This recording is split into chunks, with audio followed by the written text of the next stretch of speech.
इतना वेलोसिटी दें कि ये किसी किसी सरफेस से जब यहाँ से हम फेंकें इसको, तो फिर ये वापस ही नहीं लौट के आए इसके सरफेस पे।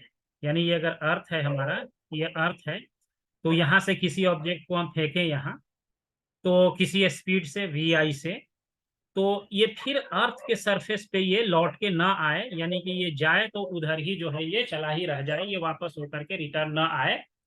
तो ऐसे स्पीड को या ऐसे वेलोसिटी को हम लोग क्या कहते हैं? एस्केप वेलोसिटी कहते हैं। यानी कि वो वेलोसिटी जिससे हम फेंकें किसी ऑब्जेक्ट को, और वो जो है कि क्या है कि फिर अपने सरफेस पे लौट के ना आए, तो ऐसे स्पीड को हम लोग क्या कहते हैं? एस्केप स्पीड, स्पीड स्पीड कहते हैं, या एस्केप वेलोसिटी कहते हैं। अब इसमें एक बात होती है कि इसको हम निकालें कैसे और कैलकुलेट कैसे करें एस्केप वेलोसिटी। तो इसको कैलकुलेट करने का बहुत सिंपल तरीका है कि कंजर्वेशन ऑफ एनर्जी जो है, कंजर्वेशन ऑफ एनर्जी का हम इसमें यूज करेंगे। और वो कंजर्वेशन ऑफ एनर्जी क्या होता है कि जैसे कि आपके अर्थ के सरफेस पे जो,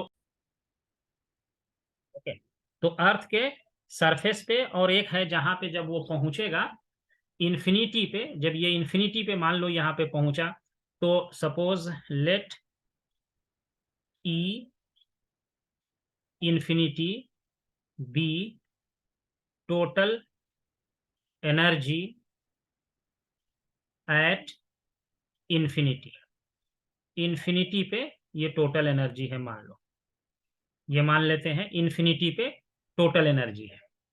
तो टोटल एनर्जी जब ये इन्फिनिटी पे पहुंचेगा, तो इन्फिनिटी पे हम लोग क्या है, मान लेते हैं कि इन्फिनिटी पे जब ये हमारा बहुत दूर चला गया, इन्फिनिटी पे हो जाएगा, तो वहां पे पोटेंशियल एनर्जी क्या हो जाता है?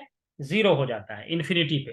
क्योंकि पोटेंशियल एनर्जी हम लोग लिखे थे ना, G m1 m2 ये निगेटिव साइन होता था और R आता था, ये पोटेंशियल एनर्जी।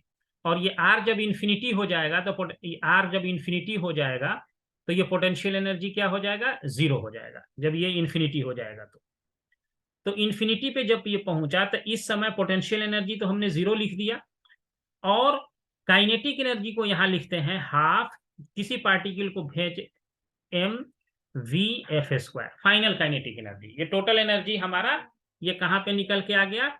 इन्फिनिटी पे, इन्फिनिटी पे हो गया। अब बात करते हैं, मान लीजिए कि ये यहाँ पे अर्थ के सरफेस पे है, यहाँ पे है पोटेंशियल एनर्जी। अगर हम यहाँ पे इसकी बात करें, यहाँ से हमने इसको फेंका, तो इस कंडीशन में जब हम मान लिया कि इनिशियल वेलोसिटी हमारा क्या है, जिस वेलोसिटी से हमने फेंका, और वो मान लिया जाए कि ये अर्थ का रेडियस जो है यहाँ से यहाँ तक, ये अर्थ का रेडियस जो है, radius of earth is R E, और जिसको हम फेंक रहे हैं वो, यहाँ मान लीजिए कि हम एच हाइट से, ये एच हाइट है, यहाँ का डिस्टेंस है, ये यहाँ से हम इसको वी आई वेलोसिटी से इसको फेंक रहे हैं। तो जब हम इसको फेंक रहे हैं, तो इस कंडीशन में इनिशियल टोटल एनर्जी, ये क्या होगा? इनिशियल टोटल एनर्जी क्या हो जाएगा? काइनेटिक एनर्जी लिखेंगे हाफ एम वी आई का स्क्वायर, और पोटेंशियल एनर्जी क्या लिख देंगे? जी एम मास ऑफ, ये एम है mass of the earth, M equal to this M is mass of the earth, और यहां से यहां तक का जो ये हाइट है, डिस्टेंस है, वो आर ई प्लस एच है। ये इतना हो गया total initial energy, which is equal to total final kinetic energy. और टोटल फाइनल काइनेटिक एनर्जी ये है half M V F square, ये है हमारा। अब इसमें देखिए क्या होगा कि ये हमारा क्या है, यही इनिशियल वेलोसिटी है।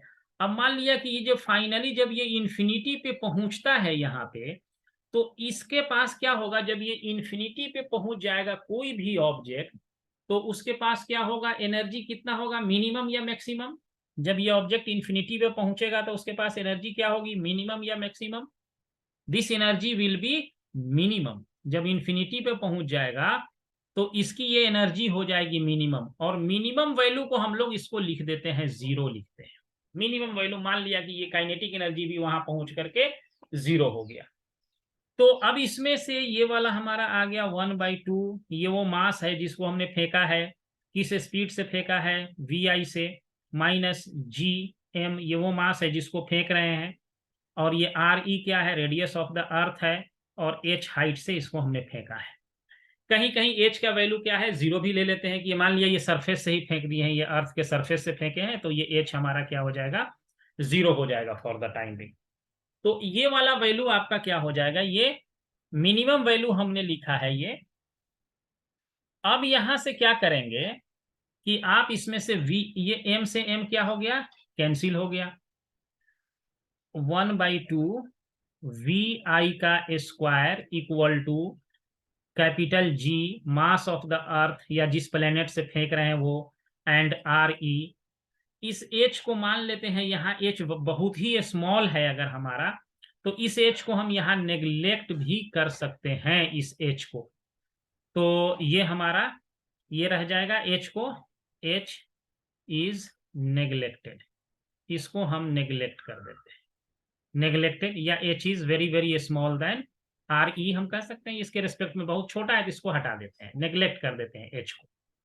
तो यहां से vi आपका क्या हो जाएगा, 2gm बाई re हो जाएगा, रेडियस ऑफ द अर्थ है ये। यानी इस कम से कम इस वेलोसिटी या इस वेलोसिटी से ग्रेटर फेंकेंगे तो कोई भी ऑब्जेक्ट अगर ये अर्थ से फेंका गया है तो ये फिर अपने सरफेस पे वापस नहीं आएगा। So this speed is called escape velocity और escape speed, this is called escape velocity. अब इसमें सब चीज का आप जब वैल्यू डाल देंगे इसका, ये सारे वैल्यू को अगर हम पुट कर दें यहाँ पे, तो आपका जो एस्केप वेलोसिटी कितना आएगा, V I equal to, minimum value है, अगर इक्वल टू या इससे ग्रेटर देन होना चाहिए तभी जो है ये अर्थ के सरफेस से जाएगा, तो फिर ये ऑब्जेक्ट वापस होके नहीं आएगा। इसमें एक और इंटरेस्टिंग चीज देखो, इसमें जो है जिस मास को फेंके हैं उसका मास नहीं आया है, उस मास पे से ये डिपेंड नहीं करता, आप छोटा फेंके या बड़ा ऑब्जेक्ट फेंके, इससे मैटर नहीं है 1 kg का फेंकना है या 100 किलो का फेंकना है, उससे मैटर नहीं करता है। मैटर किससे करता है, जिस प्लेनेट से आप फेंक रहे हैं, जिस अर्थ से फेंक रहे हैं, तो अर्थ का रेडियस कितना है, उसका मास कितना है, और ये जी का वैल्यू तो कांस्टेंट ही होता है।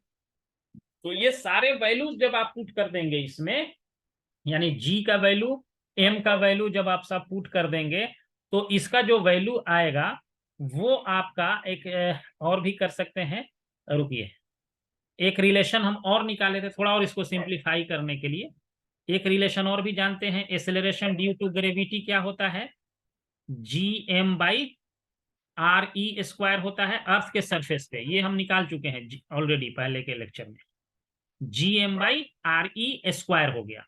अब यहां से देखो, हम जीएम को यहां से हटाना चाह रहे हैं, तो जीएम का वैल्यू यहां से क्या लिख सकते हैं, this equation GM will give us small G multiplied by R E का स्क्वायर, ये वाला वैल्यू इसमें डाल दो वी आई वाले में, ये वाला जीएम के जगह पे ये डाल देना है, g multiplied by R E, so 2g multiplied by R E का square divided by R E का अंडर रूट, तो इससे ये एक आर का कट जाएगा, तो ये हो जाएगा twice G multiplied by R E का अंडर रूट, ये भी आ जाएगा हमारे पास रिलेशन।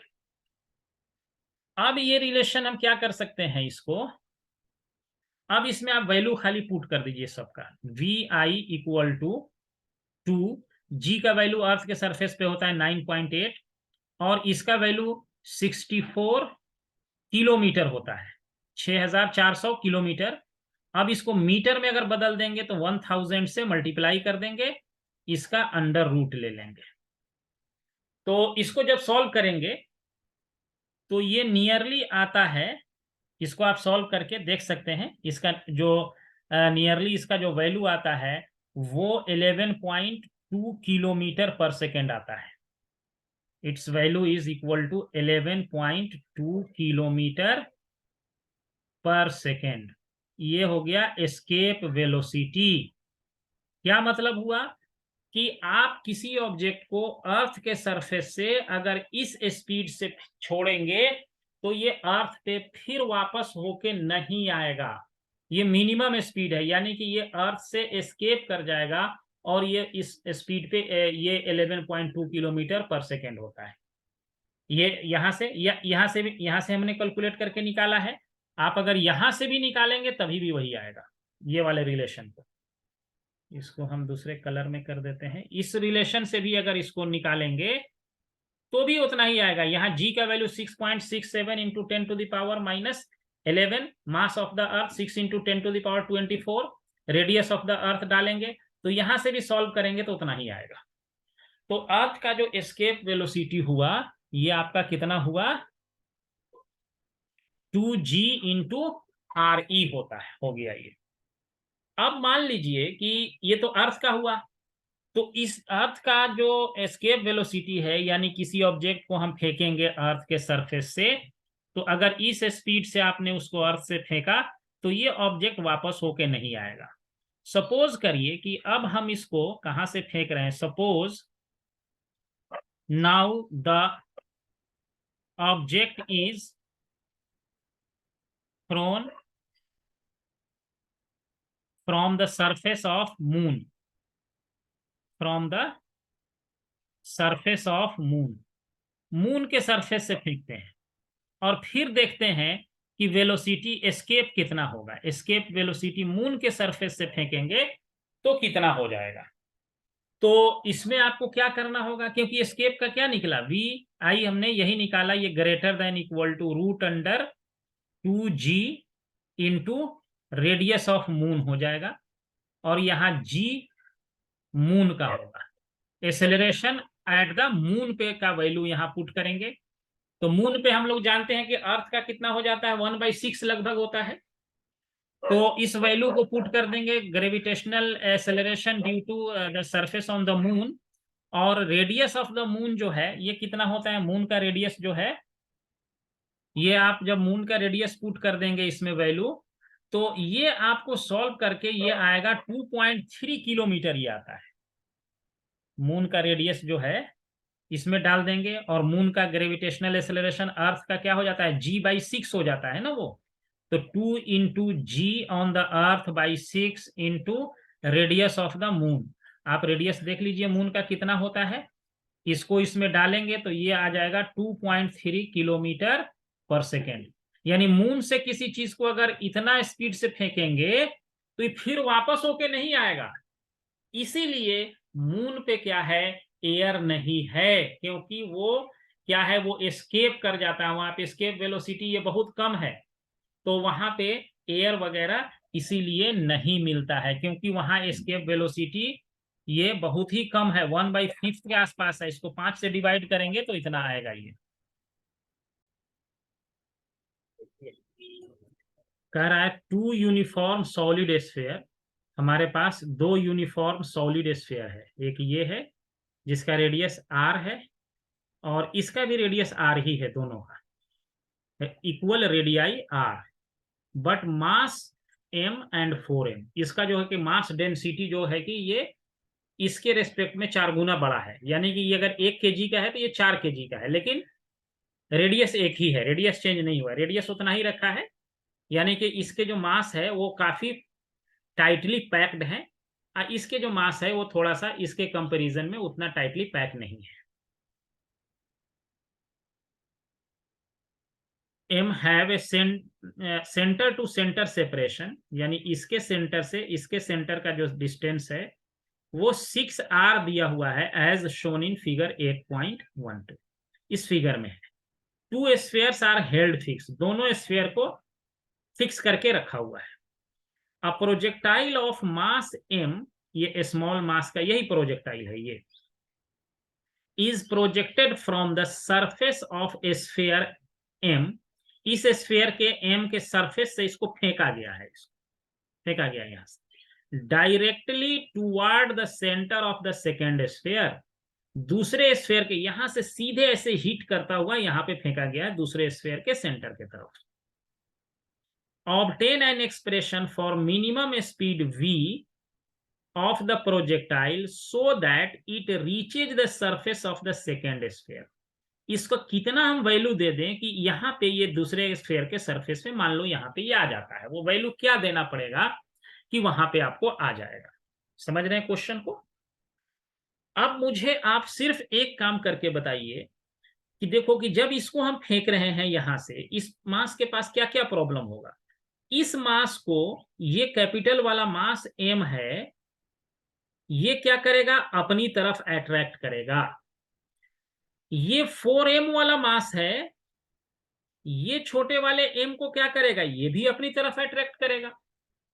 तो इस m पे, छोटे वाले m पे दो तरह का फोर्स लग रहा है। एक फोर्स लग रहा है ड्यू टू 4m मास के वजह से, और एक फोर्स इधर लग रहा है ड्यू टू m मास के वजह से, कैपिटल M मास के वजह से। दो तरह के फोर्स इस पे लग रहा है। तो अब इस दोनों के इफेक्ट को हमको क्या करना है, यानी कि ये वाला मास बड़ा है तो अब वेलोसिटी से भी चला है, तो ये यहां जो पहुंचेगा, तो जब यहां आ जाएगा तो इस v का वैल्यू कितना देना होगा, ये आपको सोचना है। समझ गए क्वेश्चन? अब थोड़ा सा मुझे ये दोनों फोर्स का कैलकुलेशन करके मुझे बता दो कि कितना कितना फोर्स दोनों मास लगा रहा है। ये जब मास यहां से चलेगा ऐसे, ये चलना शुरू किया ऐसे, इसने इसको खींचना शुरू किया है इधर, ये मास जा रहा है इधर, और ये वाला m जो है इसको फोर्स किधर लगा रहा है, इधर। m जो फोर्स लगा रहा है इधर, और ये वाला फोर्स इसको किधर लगा रहा है, इधर लगा रहा है, इस मास पे, छोटे वाले मास पे। ये जो हमने ये दिखाया छोटा वाला मास 4m ऐसे। तो एक टाइम आएगा कहीं पे कि इसके थ्रू जो फोर्स लग रहा है और इसके थ्रू जो फोर्स लग रहा है दोनों सेम हो जाएगा। होगा कि नहीं? यानी 4m जो फोर्स लगाएगा वो फोर्स, और ये वाला जो फोर्स लगेगा, वो दोनों फोर्स क्या हो जाएगा, इक्वल हो जाएगा। तो जब इक्वल हो, पॉइंट मान लिया कि n is the point eight which both forces equals, equal हो जाते हैं ये दोनों। m वो कोई पॉइंट n है जहां पे ये दोनों फोर्स क्या हो जाता है, इक्वल हो जाता है। तो अब इस दोनों इक्वल फोर्स का इक्वेशन लिखना है। देखिए, इसके थ्रू जो फोर्स लगेगा ये m वाला, ये इधर लगा रहा है, तो वो होगा GM divided by R square. यहां से यहां तक का डिस्टेंस ये r दिया हुआ है यहां से, और ये जो फोर्स लगाएगा दूसरा वाला, वो हो जाएगा GM, और दूसरे वाले का मास है 4m। अब यहां से यहां तक का डिस्टेंस क्या हो जाएगा, यहां से यहां r हो गया, और टोटल डिस्टेंस 6r है, तो यहां से यहां तक का जो डिस्टेंस हो जाएगा 6r माइनस स्मॉल r हो जाएगा। टोटल है 6r, इसमें से r निकाल दीजिए, तो ये हो जाएगा 6r माइनस r का स्क्वायर हो जाएगा। अब आपको इसको सॉल्व करना है। r का वैल्यू जरा मुझे निकाल के बता दीजिए कितना आएगा। देखो ये सब तो कट ही गया ना, ये कैंसिल हो गया GM, इसका मास m कट जाएगा, ये 4 बच जाएगा। अब आपको खाली r का वैल्यू निकाल के बताना है, r कितना आएगा। जरा सॉल्व करिए, जल्दी से बताइए कितना आता है। जब हमने r का वैल्यू निकाल लिया, अब ये कहां पे पहुंच चुका है। अब जब हम इसको यहां से, ध्यान से समझिएगा इस बात को, इसको थोड़ा हम डायग्राम को पीछे करते हैं। बहुत ही अच्छा क्वेश्चन है, even we can say exceptionally good question ये इसको हम थोड़ा नीचे लाते हैं, हाँ, और इसको थोड़ा ऊपर ले जाते हैं।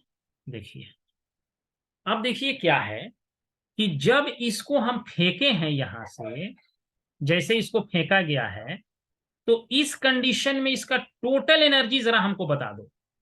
Initial total energy, initial total energy, energy conservation लग रहा है। देखिए, तो टोटल एनर्जी क्या है, काइनेटिक एनर्जी पहले लिख दीजिए, हाफ mv²। इस वेलोसिटी से इसको फेंके हैं। अब इसके मास की वजह से इसका पोटेंशियल एनर्जी भी तो लिखेंगे यहाँ पे सरफेस पे। तो पोटेंशियल एनर्जी क्या होता है, निगेटिव होता है, GM m/r हो जाएगा, होगा ना। यहाँ पे ये r डिस्टेंस है, यहाँ पे सरफेस से फेंके हैं ये, तो GM m/r निगेटिव होता है इस मास की वजह से। और इस मास की वजह से कितना पोटेंशियल होगा, इस 4m के वजह से बताओ पोटेंशियल एनर्जी कितना होगा ड्यू टू 4m मास। तो माइनस लिखेंगे g स्मॉल m इसी m का, और उसके बाद हो जाएगा 4m 4m divided by distance कितना रहेगा यहां से यहां तक। 6r minus r हाँ 6r minus r। हाँ गुड, 5r हो जाएगा। तो डिस्टेंस ये आपका हो जाएगा 5r। तो लिख दिए ना, ये टोटल एनर्जी आपका हो गया, इनिशियल टोटल एनर्जी हो गया। अब हम बात करेंगे किसकी, फाइनल टोटल एनर्जी की। ये इनिशियल टोटल एनर्जी हो गया। अब आपका फाइनल टोटल एनर्जी की बात करिए। जैसे ही ये एन पे पहुंचा है हमारा, यही माने है ना, तो एन पे जब ये आ जाएगा तो इस कंडीशन में हमारे पास क्या होगा, kinetic energy, total final energy, total final energy equal to, यहां पे काइनेटिक एनर्जी क्या हो जाएगा, 0, क्योंकि यहां पे जब पहुंचेगा ना तो ये रुकेगा यहां पे आकर के। ये इस कंडीशन में टोटल फोर्स, जब इसका फोर्स और इसका फोर्स हमने दोनों इक्वेट किया, इसका मतलब यहाँ पे रुक गया थोड़ी देर के लिए। फिर उसके बाद क्या होगा कि ये फोर्स इसको खींचना शुरू करेगा इसके तरफ, तो ये फोर्स बढ़ने लगेगा इधर वाला, थोड़ी देर के लिए रुकेगा, रुके वाले पे हमने बात किया है। तो यहाँ पे काइनेटिक एनर्जी 0। अब पोटेंशियल एनर्जी लिखिए, इस पे क्या लिखेंगे, Gm डिवाइडेड बाई, यहां से यहां तक का डिस्टेंस कितना है, r का वैल्यू क्या निकला है, 2r निकला है ना। ये कहां पे रुका है आकर के, 2r पे अभी निकाले हैं ये, यहाँ पे ये रुका है जहां पे, उस कंडीशन में r का वैल्यू कितना है, 2 है, ये निकाले हैं r इक्वल टू 2। तो यहाँ पे r इक्वल टू 2 पुट कर दो m मास के लिए, कैपिटल M के लिए, तो ये हो जाएगा 2r। फिर माइनस डालेंगे Gm, और दूसरा वाला मास हो गया 4m डिवाइडेड बाई, यहां से यहां तक अब डिस्टेंस कितना रह जाएगा बताओ,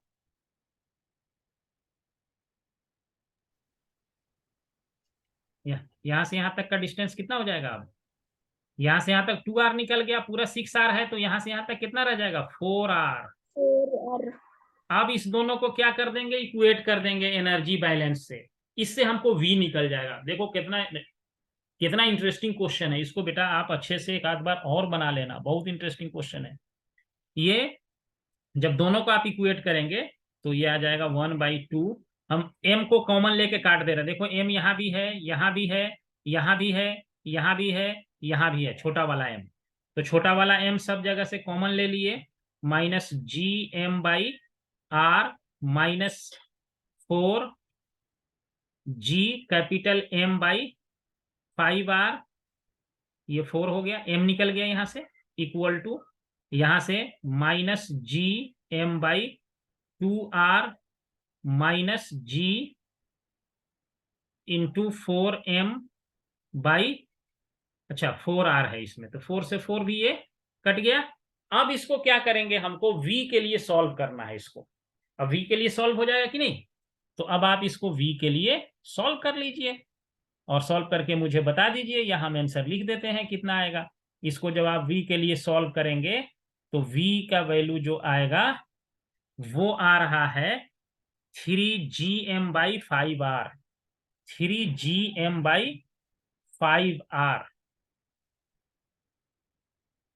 3Gm/5r आ जाएगा। तो v will be equal to 3Gm/5r का अंडर रूट हो जाएगा। समझ रहे हैं, ये रिलेशन, मतलब इतना वेलोसिटी से आप फेंकेंगे कहां से, 3Gm अंडर रूट 3Gm/5r से, यहां से जब अगर इस प्लेनेट से फेंकेंगे तब ये इस प्लेनेट पे आ जाएगा। ये बिल्कुल प्रैक्टिकल एप्लीकेशन का क्वेश्चन है। ऐसे ही करते हैं, एक प्लेनेट से दूसरे प्लेनेट पे फेंकना है तो ये मिनिमम वेलोसिटी है, इतना देना ही पड़ेगा 3Gm/5r, तभी जाके इसके ग्रेविटेशनल पुल को कम करके इसके ग्रेविटेशनल पुल में जाके ये एंटर कर जाएगा। ये मीनिंग है इसका।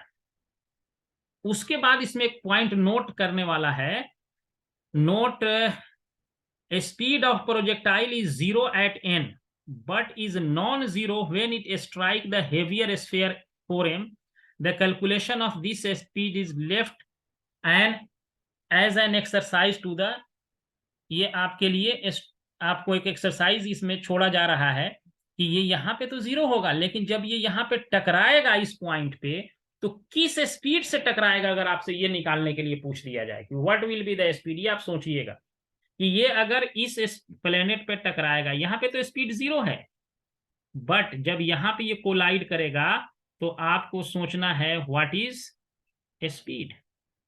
आप ये सोच के और मुझे बताएंगे नेक्स्ट क्लास, कल जब हम पूछेंगे आपसे, ये हम अभी आपको पीडीएफ भी शेयर कर देंगे।